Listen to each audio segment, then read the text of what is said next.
Creating a single continental market for goods and services could potentially lead to increased trade, investment, and job creation in the African continent. However, this does not suggest that we do not need other nations as our trading partners. We believe in diversifying our investments and engaging in trade with several partners. It is for this reason that the Cabinet has adopted a new trade proposal to the United States that aims not just to settle the 30% tariff, but also has ramification for over 130 other trading partners who may reroute their products into the South African market.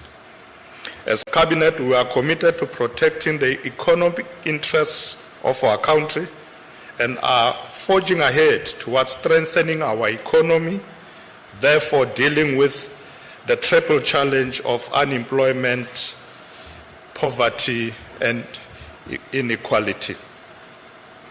Ladies and gentlemen, I must highlight that there will be repercussions felt throughout the entire value chain if we do not reach an amicable trade agreement with the White House.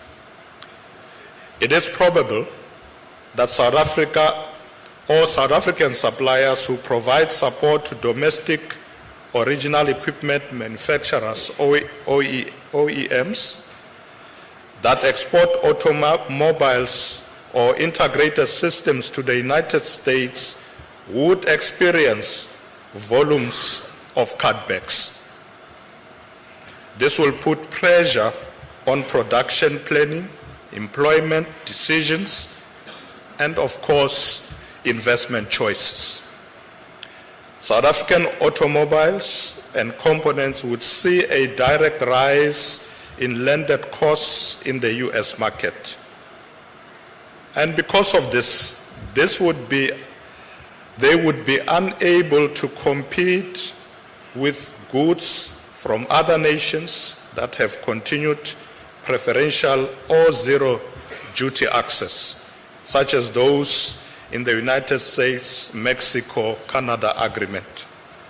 Overall, the imposed tariff threatened to disrupt well-established trade flows and weaken the global competitiveness of South Africa's automotive manufacturers ecosystem.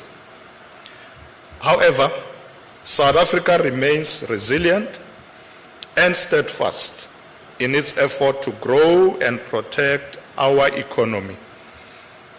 We will continue to engage with the United States to identify practical solutions.